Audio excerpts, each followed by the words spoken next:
자, 오늘 우리에게 주신 하나님의 말씀은 데살로니가 전서 1장 1절에서 4절까지의 말씀입니다. 우리 주보에 나와 있으니까요.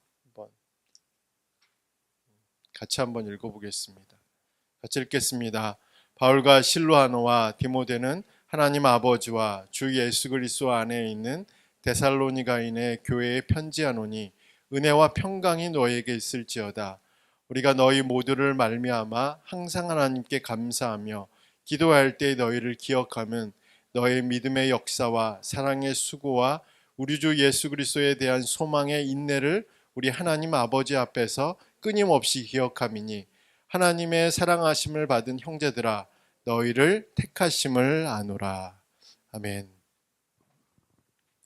오늘은 모든 교회는 특별하다라는 제목으로 말씀을 전하도록 하겠습니다.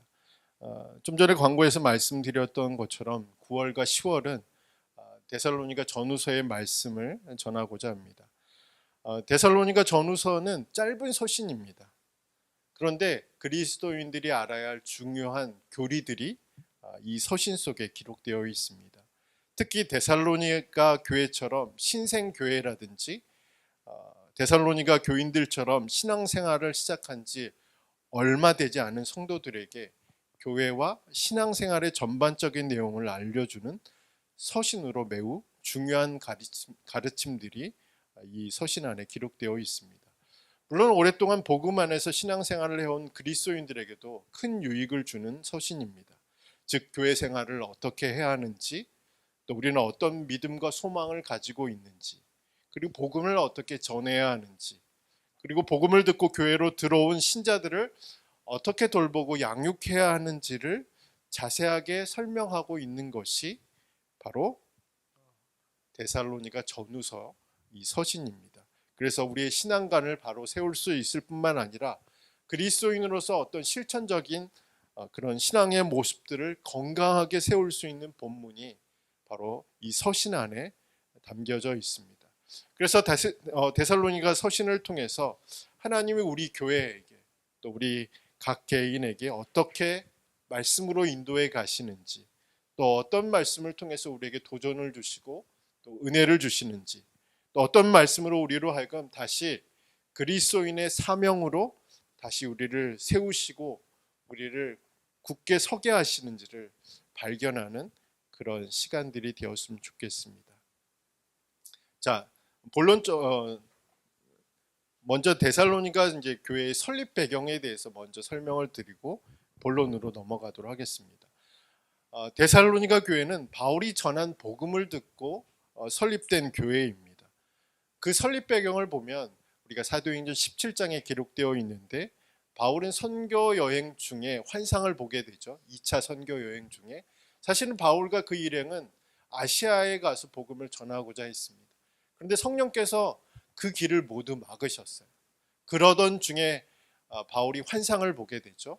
어떤 환상을 보게 되냐면 마게도냐 사람이 환상 중에 나타나서 자신들에게 건너와서 자신들을 도우라라는 환상을 보게 됩니다.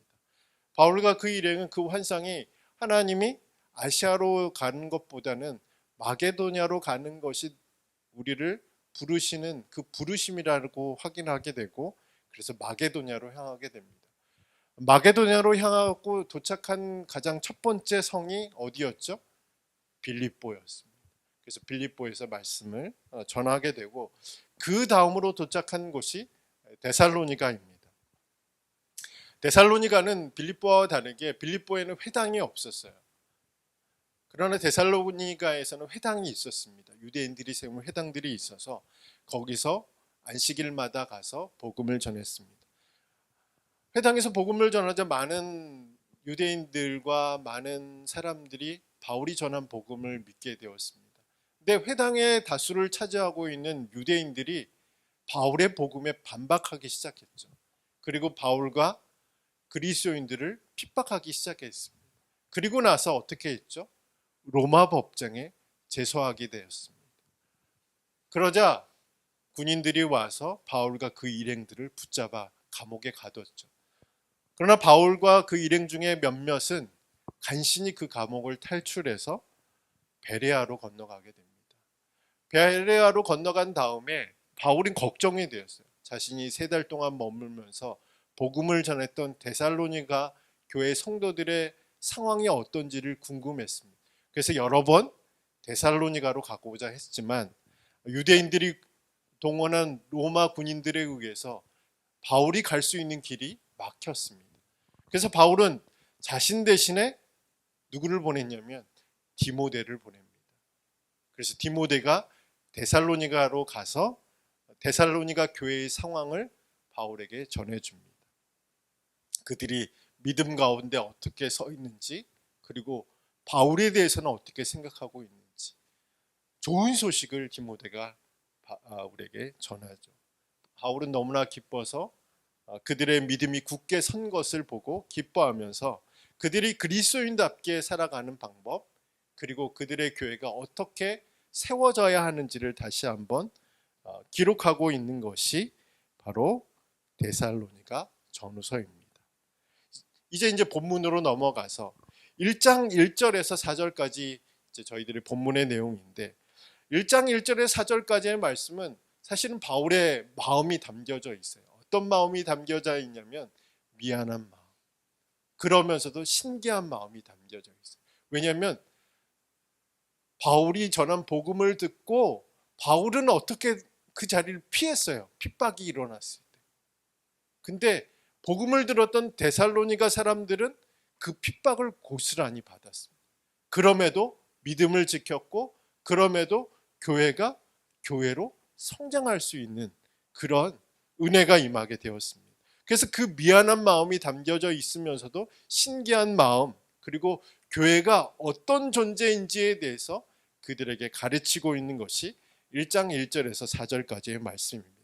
그래서 데살로니가 교인들에게 교회는 이런 교회다라는 확신을 심어주기 위해서 1장 1절에서 4절까지의 말씀을 기록하고 있습니다. 매우 특별한 존재로서 교회가 어떤 방식으로 존재하는지에 대해서 기록하고 있습니다. 첫 번째 방식은 바울은 하나님 아버지와 주 예수 그리스도 안에 있는 교회라고 그렇게 말하고 있습니다. 자, 먼저 1절을 살펴보면 바울은 자신의 동역자로 실루아노는 우리가 잘 아는 신라입니다. 신라와 디모데를 자신의 동역자로 소개합니다. 그리고 데살로니가 교회가 하나님 아버지와 주 예수 그리스도 안에 있는 교회라는 사실에 대해서 기록하고 있습니다. 안에 있다는 것은 어떤 공간적인 개념이라기보다는 소속의 개념이 가깝고, 소속의 개념보다는 더 깊은 관계, 즉 안에 살고 있는, 안에 뿌리박고 있는, 그 안에서 생명을 받아 누리고 있는 개념으로 우리가 이해할 필요가 있죠. 그래서 다시 말해서 교회가 어떤 교회냐면 하나님 아버지 안에 있는 교회이며 동시에 주 예수 그리스도 안에서 생명을 받아 존재하는 교회라는 사실을 바울은 그 교인들에게 설명하고 있습니다. 그렇다면 바울이 1장 1절에서 데살로니가 교회를 하나님 아버지와 주 예수 그리스도 안에 있는 교회라고 강조하고 있는 이유는 무엇일까요? 그것은 그들이 가진 생각을 바꾸기 위해서입니다. 그들은 어떤 생각을 가졌냐면 자신들처럼 개척된 지 얼마 안 된 교회, 그 교회도 하나님이 교회로 인정하실까? 핍박과 박해로 인해서 제대로 된 예배를 드리지 못한 이 교회도 하나님이 교회로 인정하실까? 아무것도 내세울 것 없는 교회와 성도도 예수 그리스도의 몸된 교회와 그 지체로 하나님이 인정하실까라는 그 생각을 고치기 위해서 하나님 아버지와 주 예수 그리스도 안에 있는 교회라고 그렇게 바울은 기록하고 있습니다. 여러분은 어떻게 생각하시죠? 개척된 지 얼마 안 된 교회도, 자립하지 못한 교회도, 성도 수가 아무도 없는 교회도 교회라고 인정받을 수 있을까요? 바울은 예스라고 대답합니다. 예스라고 대답할 뿐만 아니라 그 교회도 예루살렘 교회처럼, 안디옥 교회처럼 그리고 우리가 생각하는 그 큰 교회처럼 하나님 아버지와 주 예수 그리스도 안에 있는 교회라고 분명하고 뚜렷하게 바울은 설명하고 있습니다. 그 안에 살고 있는 교회, 그 안에 뿌리 박고 있는 교회, 그 안에서 생명을 받아 존재하는 교회라고 그렇게 바울은 설명하고 있습니다. 바울의 이 대답은 오늘 우리 자신에게도 분명하게 적용되는 대답이죠. 우리 자신을 볼 때 스스로 잘났다, 스스로 괜찮다라고 생각하는 사람이 과연 얼마나 있겠습니까? 특히 하나님 앞에 서 있는 우리 자신을 바라볼 때 우리는 더더욱 초라한 우리의 존재의 모습들을 발견할 때가 많습니다. 그때 우리의 드는 생각이 뭘까요? 하나님이 나 같은 존재도 사랑하실까? 하나님 나 같은 존재도 하나님의 자녀로 인정하실까? 이런 생각이 들지 않겠습니까? 여러분은 여러분 자신에 대해서 어떻게 생각하실까요? 나는 괜찮은 사람이다. 나는 쓸모 있는 사람이다. 하나님이 생각하시기에도 가치 있는 사람이다라고 생각하는 사람 얼마나 있을까요? 근데 바울은 쓸모 있다라고 생각합니다. 괜찮은 사람이라고 이야기를 하는 겁니다. 더 나아가서 우리가 바로 하나님 아버지 안에 있는 존재임을, 주 예수 그리스도 안에 있는 존재임을 분명하게 바울은 이야기하고 있습니다. 그러므로 우리가 가져야 할 믿음은 교회와 성도는 하나님 아버지 안에서 살고 있는 존재, 주 예수 그리스도 안에 생명을 받아 누리는 존재, 매우 특별한 존재인 것을 우리는 믿어야 합니다. 우리의 조건에 따라서, 우리의 배경에 따라서, 어떤 성과물에 따라서 우리가 하나님 아버지 안으로 들어가거나 주 예수 그리스도의 몸된 지체로 인정을 받는 것이 아니라 우리의 존재 자체가 그런 존재라.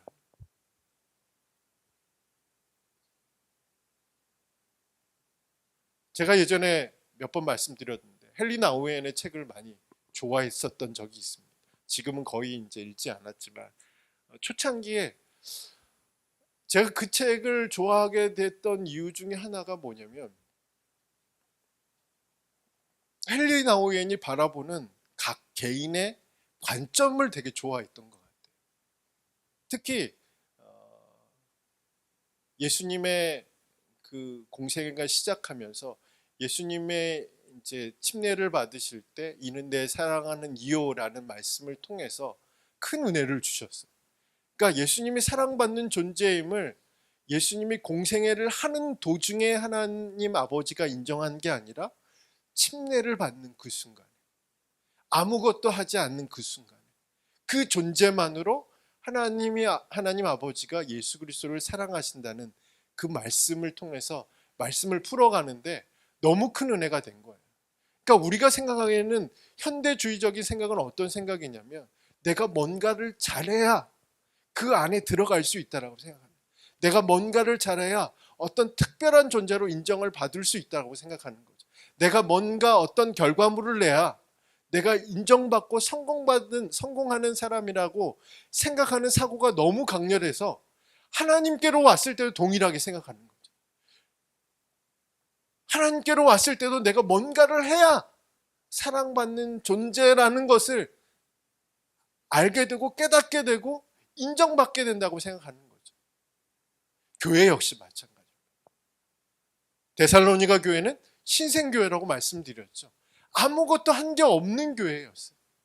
어떤 결과물을 낸 교회가 아니었어요. 어떤 예배가 훌륭한 예배를 드리는 교회가 아니었어요. 바울은 그 자체만으로 매우 특별한 존재라고 봐요. 왜냐하면 교회의 존재 자체가 하나님 아버지 안에 있는 교회, 교회의 존재 자체가 예수 그리스도 안에 있는 교회이기 때문에 그것만으로 매우 특별한 존재이다 라고 바울은 이야기를 하고 있습니다. 저와 여러분도 마찬가지로 그렇죠.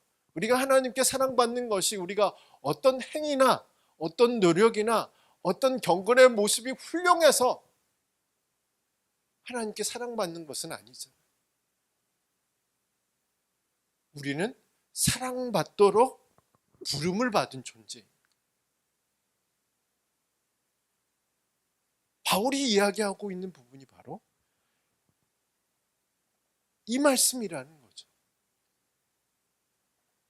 그러므로 우리가 첫 번째로 기억해야 하는 존재 방식은 하나님 아버지와 주 예수 그리스도 안에 있는 교회 성도라는 것들을 믿어지는 그런 저와 여러분이 되길 간절히 소망합니다. 자, 두 번째 방식은 믿음과 사랑과 소망으로 구별되는 교회입니다. 교회를 일반 단체나 공동체와 구분할 수 있는 기준은 여러 가지가 있겠죠. 여러 가지 들 수 있겠지만 바울은 믿음과 사랑과 소망이라고 말하고 있습니다. 그래서 바울은 여러 서신들을 기록하면서 믿음과 사랑과 소망에 대해서 기록합니다. 우리 주보에 말씀이 기록되어 있는데 우리 한 절 한 절씩 같이 읽어보겠습니다. 나와 있습니다. 같이 읽겠습니다. 우리는 낮에 속하였으니 정신을 차리고 믿음과 사랑의 호심경을 붙이고 구원의 소망의 투구를 쓰자. 아멘. 자, 골로새서 1장 4절에서 5절의 말씀에서도 기록되어 있는데 같이 읽겠습니다. 이는 그리스도 예수 안에 너의 믿음과 모든 성도에 대한 사랑을 들었으며 너희를 위하여 하늘에 쌓아둔 소망으로 말미암음이니 곧 너희가 전한 복음 진리의 말씀을 들은 것이니라. 아멘. 우리 갈라디아서 5장 5절에서 6절의 말씀에서도 같이 읽겠습니다. 우리가 성령으로 믿음을 따라 의의 소망을 기다리노니 그리스도 예수 안에서는 할례나 무할례나 효력이 없으되 사랑으로서 역사하는 믿음뿐이니라. 자, 고린도전서 13장 13절에서도 그런즉 믿음, 소망, 사랑 이 세 가지는 항상 있을 것인데 그 중에 제일은 사랑이라고 언급하면서 하나님 아버지와 예수 그리스도 안에 있는 교회 안에 반드시 필요한 덕목이 믿음과 사랑과 소망이라고 말하고 있습니다. 믿음과 사랑과 소망의 이 순서는 바울이 그 서신에서 강조하고 있는 것이 무엇인지에 따라서 맨 나중에 등장하는 거죠. 데살로니가서는 무엇을 강조한다고 볼 수 있죠? 소망에 대해서. 고린도전서는 무엇에 대해서? 사랑에 대해서.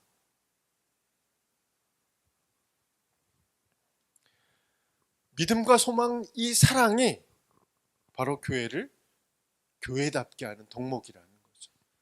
또한 그리스도인을 그리스도인답게 하는 이 덕목이 바로 믿음, 사랑, 소망이라고 바울은 기록하고 있습니다. 그렇다면 이 세 가지 덕목이 의미하는 것은 무엇일까요? 하나는 이 세 가지 덕목은 시간적인 의미를 가지고 있습니다. 믿음은 과거, 사랑은 현재, 소망은 미래를 말하는 것이죠. 다시 말해서 믿음은 하나님이 과거에 행하셨던 일들에 근거하고 있고, 사랑은 그 믿음을 가진 사람이 현재 어떻게 살아가야 하는지를 보여주는 것이고, 소망은 하나님이 미래에 어떤 일을 하실 것이라는 그 약속의 말씀을 믿는 것에 근거하고 있다는 사실입니다. 그래서 우리는 이 세 가지의 덕목을 통해서 교회와 그리스도인들이 무엇을 믿고 있는지, 어떤 모습으로 살아가고 있는지, 어떤 것을 소망하고 있는지를 보여주고 설명해 주는 것이 이 믿음, 사랑, 소망이라고 할 수 있습니다. 자, 또 다른 하나의 의미는 모두 구체적인 결과가 나타난다는 것이죠. 그러니까 바울은 믿음, 사랑, 소망이 어떻게 보면 좀 추상적인 개념이잖아요. 보이지 않는 개념이라는 거죠. 눈에 드러나는 개념은 아니라는 거죠. 그런데 이 개념 자체를 실제적인 삶에서는 어떤 결과로 나타나는지를 보여주고 있습니다. 그래서 믿음은 역사하고, 사랑은 수고하고, 소망은 인내한다라고 말하고 있습니다. 우리의 삶의 능력은 믿음에서 시작되고 우리의 삶의 행위의 동기는 사랑이고 우리의 인내는 소망을 이루는 통로가 될 것이라고 분명하게 말하고 있습니다. 어찌 보면 매우 간단한 문장이지만 이 문장 자체가 교회를 교회되게 하는, 그리고 그리스도인을 그리스도인답게 하는 것입니다. 교회의 건물의 크기나 교회의 구성원이 어떤 사람들이냐, 또 교회 인원이 많고 적냐, 그것이 아니라 교회가 가진 이 세 가지 덕목이 교회를 교회답게 하는, 또한 그리스도인의 배경이나 능력이나 학력이 그리고 재산이 그리스도인을 그리스도인으로 만들어가는 것이 아니라 이 세 가지의 덕목을 추구하고 있느냐, 그리고 이 덕목을 통해서 세상을 대하고 사람을 대하는 그리스도인의 태도가 그리스도인을 그리스도인답게 하는 것이라고 바울은 이야기하고 있는 것입니다. 어떤 강사가 세미나에 참석한 사람들에게 당신이 어떤 사람을 존경하게 된다면 가장 중요한 이유가 무엇인지 대답해 달라고 요청했습니다. 그래서 세 가지 단어를 말해 주었습니다. 첫 번째 단어는 태도, A라고 표시해 달라고 이야기를 하고, 두 번째는 기술, S라고 표시해 달라고 말하고, 세 번째는 외모, L이라고 표시해 달라고 말했습니다. 참석자들은 어떤 단어를 선택해서 제출했을까요? 내가 어떤 사람을 존경한다면 이 세 가지 단어 중에 가장 중요하게 생각하는 것이 어떤 것이냐고 물었을 때 참석자 중에 95%는 A라고 대답했습니다. A는 뭐라고 말씀드렸죠? 그 사람의 삶의 태도, 기술이나 외모나 능력이 아니라 그 사람이 어떤 가치관을 가지고 있고 어떤 삶을 살아가고 있느냐에 따라서 내가 그 사람을 존경할 수 있다. 95%를 그렇게 대답했습니다. 저는 이 부분이 우리에게 좀 매우 중요한 의미를 준다고 생각합니다. 교회와 그리스도인이 세상과 다른 점이 무엇일까? 교회와 그리스도인이 세상에 보여줄 수 있는 것은 무엇일까요? 돈일까요? 건물일까요? 사람들이 많이 모이는 것일까요? 아니죠. 그리스도를 따르는 자세가 아니겠습니까? 그리스도를 대하는 태도가 아니겠습니까? 세상 속에서 그리스도를 추구하는 삶을 살아가는 그 사람의 삶의 자세와 태도가 우리가 세상과 다른 사람이라는 것을 보여주는 것이 아니겠습니까? 믿음으로 역사하고 사랑으로 수고하고 소망으로 인내하는 것이 바로 우리가 세상과 다른 공동체임을, 세상과 다른 세상에서 구별된 공동체임을 보여주는 것이 아니겠는지 다시 한번 우리가 생각해 볼 필요가 있습니다. 바울은 세 번째 방식으로 교회는 하나님의 택하심을 받은 교회라고 말합니다. 자, 교회나 그리스도인이 특별하다는 것을 말할 때 빠지지 않고 등장하는 것이 뭐죠? 선택입니다. 하나님의 선택. 그러니까 우리가 특별하다, 우리가 특별한 존재가 되었다라는 것을 말할 때 가장 먼저 떠오르는 단어는 하나님이 우리를 선택하셨기 때문에 특별하다라고 생각합니다. 바울은 데살로니가 교회를 향해서도 동일한 메시지를 전하죠. 그것은 데살로니가 교회뿐만 아니라 하나님 아버지와 주 예수 그리스도 안에 있는 모든 교회들은 특별하다. 믿음의 역사와 사랑의 수고와 소망의 인내의 덕목을 지닌 모든 교회에게 특별하다라고 전하면서 너희들은 하나님의 선택을 받은 교회라고 그런 메시지를 전하고 있습니다. 이 메시지는 단순히 교회에게만 전하는 메시지는 아니죠. 저와 여러분에게도 전하는 메시지입니다. 우리 각개인에게도 우리는 특별한 존재라고 하나님 말씀하시죠. 그 특별함을 이야기할 때 가장 먼저 떠오르는 단어는 하나님이 우리를 선택하셨다, 우리를 부르셨다는 거예요.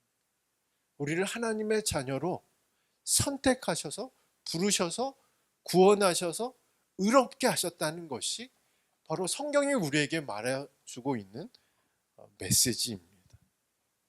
그 메시지를 믿는 저와 여러분이 되길 간절히 소망합니다. 저와 여러분은 사람이 선택해서 이 자리에 있는 것이 아니라 하나님이 선택해서 우리를 이 자리로 불러주셨음을 믿는 저와 여러분이 되길 간절히 소망합니다. 우리가 하나님의 선택된 백성이며 우리 교회가 하나님의 선택을 받은 교회라는 사실을 우리가 믿고 받아들이는 것도 중요하지만 선택을 받았다는 것이 어떤 의미를 가지고 있는지 그것을 이해하는 것도 중요합니다. 먼저 하나님의 선택은 하나님의 사랑과 분리될 수 없다는 사실을 우리는 기억해야 합니다. 우리는 이 사실을 4절에서도 우리가 확인해 볼 수 있는데 우리 4절의 말씀을 같이 한번 읽어볼까요? 오늘 읽었던 4절의 말씀 자, 같이 한번 읽겠습니다. 하나님의 사랑하심을 받은 형제들아 너희를 택하심을 아노라. 우리는 이 4절의 말씀을 통해서 하나님의 사랑이 언급된 뒤에 하나님의 택하심이 기록되었다는 사실에 대해서 우리는 이게 우연히 그냥 쓰다 보니까 이렇게 된 것이 아니라 이것이 의도적으로 기록되어 있다는 사실들을 우리는 기억할 필요가 있죠. 바울은 사랑하심과 택하심을 한 문장 그리고 한 구절 안에 기록하면서 사랑과 선택은 분리될 수 없다라고 말하는 것이죠. 그러니까 이렇게 생각하시면 됩니다. 하나님이 저와 여러분을 사랑하신다고 하셨을 때 그 사랑에는 선택이 포함되어 있다는 거죠. 반대로 하나님이 저와 여러분을 선택하셨다고 하셨을 때 그 선택의 반대쪽에는 사랑이 있다는 거죠. 그러니까 사랑과 선택은 분리될 수 없다는 것을 이야기합니다. 그러니까 무심결에 우리는 어떤 물건을 선택하거나 무심결에 아무 감정 없이 어떤 것을 선택하고 어떤 것을 결정한 그런 일들이 있고 사람들을 만날 때도 그런 모습들을 가질 때가 있잖아요. 그런데 하나님은 결단코 그런 모습 속에서 선택과 사랑을 분리하지 않는다는 사실이죠. 여러분을 선택하셨으면 하나님이 여러분을 사랑하신다는, 여러분을 사랑하신다는 것은 하나님이 여러분을 특별한 존재로 선택하셨다는 것을 의미하는 겁니다. 교회 역시 마찬가지로 그렇죠. 하나님의 선택을 받은 교회는 하나님의 사랑을 받는 교회. 그것이 바로 선택이 가진 첫 번째 의미입니다. 다음의 의미는 하나님의 선택에는 후회하심이 없다는 사실이죠. 우리가 로마서 11장 29절의 말씀을 보면 하나님의 은사와 부르심에는 후회하심이 없다라고 기록되어 있습니다. 그것은 하나님의 선택은 제한이 없을 뿐만 아니라 또 하나님의 선택은 차별이 없을 뿐만 아니라 하나님의 선택은 부르시고 난 후에 내가 너에게 실망했어. 네가 그럴 줄 몰랐어. 그렇게 행동하다니. 그건 나를 우습게 보는 거야. 이렇게 생각하고 물론 구약의 개념에서는 좀 다른 의미로 쓰여져 있지만 예수 그리스도 안에서 선택을 받은 우리에게는 후회하심이 없다는 사실이죠. 제한도 없어요. 차별도 없습니다. 오히려 하나님은 어떤 사람들을 더 부르시죠? 약한 사람들, 가난한 사람들, 미련한 사람들을 선택하셔서 그들을 통해서 지혜롭다고 하는 사람들, 풍요하다고 하는 사람들, 강하다고 하는 사람들을 부끄럽게 하시는 분이 하나님이시라는 거죠. 그래서 우리는 스스로 나는 자격이 안 돼. 나는 할 수 없어. 나는 이거밖에 안 돼라고 말하기 전에 하나님의 선택에는 후회가 없다, 제한도 없다, 포기도 없다는 사실들을 우리가 기억해야 합니다. 그 선택이 가진 두 번째 의미는 뭐라고 말씀드렸죠? 후회하심이 없다. 자, 마지막으로 하나님의 선택이 가지고 있는 세 번째 의미는 특권과 의무가 있다라는 거죠. 특권은 뭐죠? 하나님의 선택을 받으면 당연히 따라오는 것은 구원과 복입니다. 이 구원과 복으로 다 설명할 수가 있는 거죠. 이게 바로 하나님의 선택을 받은 사람들이 경험하는 겁니다. 하나님이 구원하시고 하나님이 복 주시고. 그러면 의무가 있어요. 구약에 보면 아브라함을 선택하시고 이스라엘을 선택하셨을 때 단순히 구원하시고 복 주시기 위해서 이들을 선택한 것만은 아니었다는 거죠. 하나님은 이스라엘 백성들이 제사장 나라가 되기를 원하는, 아브라함은 한 부족의 족장의 아비로 끝나는 게 아니라 아브라함, 그 이름처럼 열국의 아비로, 열방의 아비로 서의 의무를 가진 사람으로 부르심을 받았다는 거예요. 그러니까 하나님의 선택에는 축복만 있는 것이 아니라 의무가 있다는 거예요. 해야 할 일들이 있다는 거예요. 우리가 하나님의 구원과 복을 받았을 뿐만 아니라 그 구원과 복을 전할 의무가 선택에 포함되어 있다는 사실입니다. 이런 원리는 교회에게도 동일하게 적용되죠. 하나님이 이스라엘 백성들을, 하나님의 백성들을 선택만 하지 않으시고 그 선택받은 백성들이 하나님의 자녀답게 살아가도록, 하나님의 복음을 전하도록 부르셨다. 이것이 바로 교회를 선택하신 목적이라는 겁니다. 그래서 바울이 데살로니가 전서 1장 5절에서부터 복음에 대한 이야기를 하는 이유가 바로 거기에 있어요. 너희가 하나님의 선택을 받았, 하나님의 사랑하심과 택하심을 받았으니까 이제 복음이 어떻게 전해졌는지, 복음이 어떻게 너희에게 이르렀는지, 그리고 이 복음을 너희가 어떻게 전해야 하는지, 그것이 바로 1장 하반부에 나와 있는 말씀이라는 거죠. 선택에는 축복도 있지만 의무도 있다 라는 사실들을 우리는 기억할 필요가 있죠. 저는 이번 하반기가 우리 교회에게, 우리 각자에게 하나님의 구원과 복을 경험하는 시간이 되길 간절히 소망합니다. 또한 광고 시간에도 제가 말씀드렸던 것처럼 이제 밖으로 나가는, 복음을 전할 기회를 찾는 그런 우리의 신성한 의무를 다하는 그런 시간이 되기를 원합니다. 하나님이 우리에게 담대함을 주실 것이라고 믿습니다. 함께 나가면 무섭지 않아요. 그러니까 나 혼자 이거 어떻게 해? 못합니다. 혼자. 같이 나가면 할 수 있어요. 같이 나가면 할 수 있어요. 다음 주에 저희 그 띠가 올 거예요. 전도띠. 아름다운 반석교회 노란 거 하나 차고, 요즘은 워낙 이제 이상한 거 주는 분들이 많이 계시니까 자기 신분을 밝혀야 사람들이 결정을 하시더라고요. 받을지 말지를. 그래서 저희 노란 띠 한번 다음 주에 한번 착용해보고, 한번 실습도 해보고 그런 시간을 좀 갖도록 하겠습니다. 그래서 담대함과 용기를 주실 것이라고 믿고, 또 우리가 받은 복을, 은혜를 나누는 그런 저와 여러분이 되길 간절히 소망합니다. 좋은 목회 연구소의 김민정 목사님이 강사 초기에 여러 교회를 다니면서 교회의 다양한 모습을 보게 되었다라고 말한 적이 있습니다.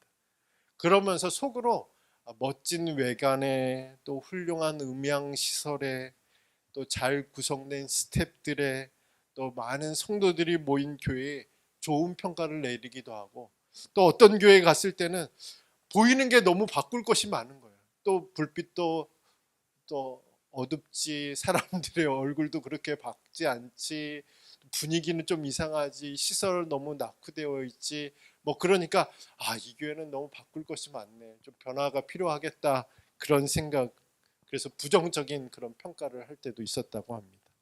그런데 막상 그분들과 함께 예배를 드려 보니까 보는 것이 전부가 아니었다는 사실을 깨달을 때가 너무 많았다고 이야기를 했습니다. 그러니까 겉에 보이는 것에 속았다라는 생각이 들어서 너무 창피한 그런 감정이 들 때가 많았다. 그렇게 말한 적이 있습니다. 어떤 교회가 좋은 교회일까요? 우리는 어떤 교회를 꿈꾸며 신앙생활을 해야 할까요? 바울은 우리에게 하나님 아버지와 주 예수 그리스도 아래에 있는 교회, 그리고 믿음의 역사와 사랑의 수고와 소망의 인내라는 이 세 가지 덕목을 추구하는 교회, 그리고 하나님의 사랑을 받은 하나님의 선택된 교회, 이 교회가 바로 우리가 꿈꾸며 또 우리가 기도하며 추구해야 할 교회의 모습인 줄 믿습니다. 모든 교회는 특별한 교회입니다. 어느 한 교회도 사람들에 의해서 무시당하거나 폄하받아서는 안 되는 것이죠. 작은 교회라 할지라도 분명 그 교회도 하나님의 특별한 계획과 목적이 있어서 세워진 교회인 줄 믿습니다. 아름다운 반석교회도 마찬가지라고 믿습니다. 저희 교회를 통해서 하나님의 귀한 일들을 경험하게 될 뿐만 아니라 그 귀한 일들이 세상에 선포되는 그런 시간들이 있기를 간절히 소망합니다. 우리 함께 찬양